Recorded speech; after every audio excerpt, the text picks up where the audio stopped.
Dan kami dilantik berlima, kebetulan saya diberi amanah untuk sebagai ketuanya. Kemudian kami dibantu Pak Atang Ponco Setiawan sebagai sekretaris yang ada di Pak Batik.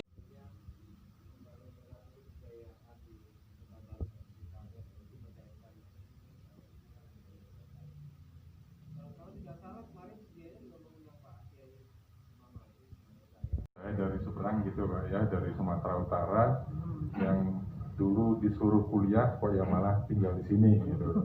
Ya, saya syukuri saya diterima di kota di Jakarta ini. Apa yang terjadi Pak ya, segera dilaporkan, tapi nggak pernah ada aktivitas. Nah, saya hanya berharap apa yang akan disampaikan, akan dimunculkan ini bisa kita wujudkan dengan sebaik-baiknya. Karena Pak Darsam sudah mengetahui, bahkan Pak Lurah juga mengetahui organisasi ini. Yang mimpin ada Mas Barjo. Masjid juga ada gitu Mas Budi. Ini kok masjidnya kayak masjid Nabawi gitu. Mungkin soto nggak sih gitu. Nah ternyata itu arsitektur dari Bung Karno sendiri. Lantas peletak batu pertama itu juga Hamengkubuwono ke-9. Saya kira ada bagusnya itu menjadi satu inisiasi juga sejarah Masjid Suwada itu kayak apa.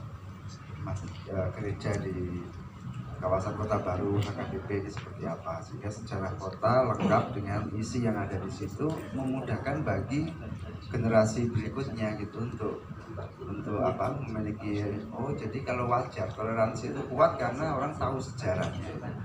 Kesini semakin banyak bergaul dengan teman-teman dari Muslim dan justru lebih banyak ikut kegiatan teman-teman Muslim ketimbang di gereja. Nanti dimarahin aja.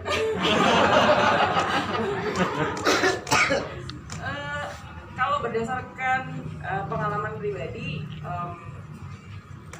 saya dari kecil sekolah di sekolah Katolik, kuliah juga begitu, lingkungan saya lingkungan Kristiani. Tapi kemudian seiring berjalannya waktu, saya justru bertemu dengan teman-teman Muslim, contohnya misalnya NU online, terus kemudian dari NU, dari Muhammadiyah, terus ada juga dari Ahmadiyah, belum lama ini. Perkenalan ini sebenarnya yang membuka saya terhadap pengalaman-pengalaman baru, terhadap pengetahuan baru yang selama ini saya nggak pernah tahu. Kalau tadi misalnya disebutkan bahwa keberagaman itu sangat penting dan itu kekayaan buat kita. Kita nggak bisa menyamakan setiap orang yang ada di dunia ini. Karena apa? Karena kita semua dilahirkan dengan perbedaan. Itu yang membuat kita menjadi unik. Itu yang membuat kita menjadi, terutama Indonesia, itu menjadi kaya. Kalau bicara tentang perbedaan, menurut saya sebelum kita ada rasa menghormati, menghargai terhadap orang yang berbeda dengan kita harus kenal dulu. Ini yang saya lakukan bersama dengan teman-teman komunitas yang saya dirikan, namanya Jelajah Bhinneka. Ini ada salah satunya Tiara dari Ambon, tim Jelajah Bhinneka kita. Saya merasa selama ini saya banyak mendapatkan misalnya pertanyaan. Dulu saya selalu mendapatkan pertanyaan, kenapa kamu berdoa ke Tuhan? Kenapa nggak langsung aja ke Allah? Gitu.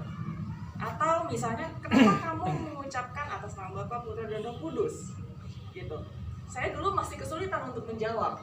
Sampai akhirnya saya di situ tertantang untuk belajar lebih dalam tentang agama saya sendiri.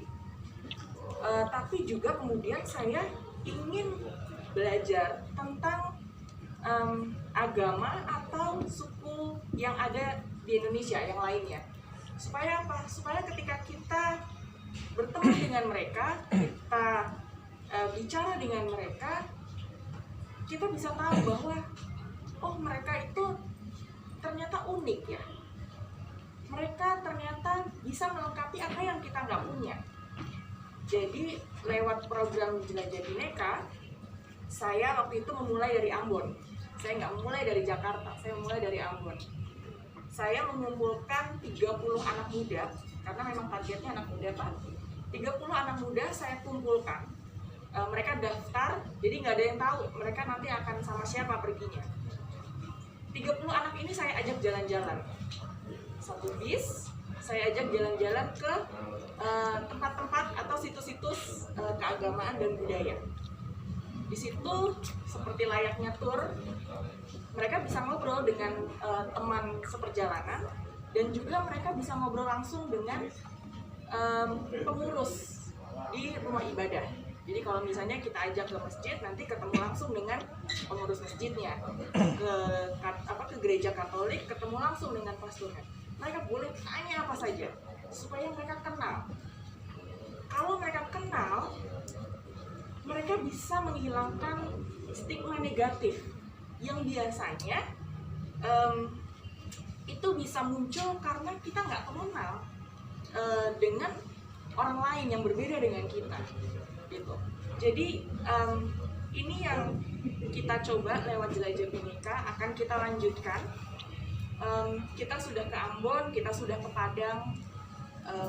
Padang sangat menarik buat saya karena kalau misalnya kita lihat dari surveinya Setara Institute, ini Padang salah satu kota yang masuk dalam kategori kota intoleran, gitu. Jadi saya tahun 2021 ini mencoba untuk melanjutkan perjalanan Jelajah Bhinneka. Konsepnya nanti bisa berbeda-beda, itu tergantung dengan kondisi di lapangan. Misalnya kayak kemarin kita berencana untuk ke Aceh, cuman karena sudah terlanjur COVID, jadi kita batalkan semuanya. Jogja sebenarnya mau di akhir tahun ini, tapi juga karena COVID kita batalkan ke tahun depan. Jadi semoga nanti saya bisa kembali lagi bersama dengan tim Jelajah Bhinneka ke Jogja untuk membuat kegiatan. Saya sangat berbahagia apabila nanti tadi kami bisa datang ke 3 rumah ibadah yang ada di Kota Baru, Pak. Jadi saya berharap jadi bisa ke masjid, bisa ke gereja Katolik, bisa ke HKBP.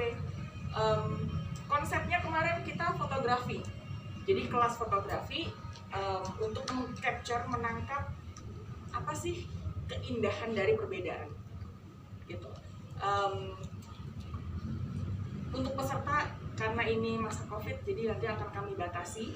Kami tetap akan melaksanakan protokol kesehatan supaya tidak tidak terjadi penambahan kasus di Yogyakarta. Saya sangat mengapresiasi sekali dengan adanya FKDM, karena menurut saya FKDM ini penting sekali buat mendeteksi awal bibit-bibit intoleransi.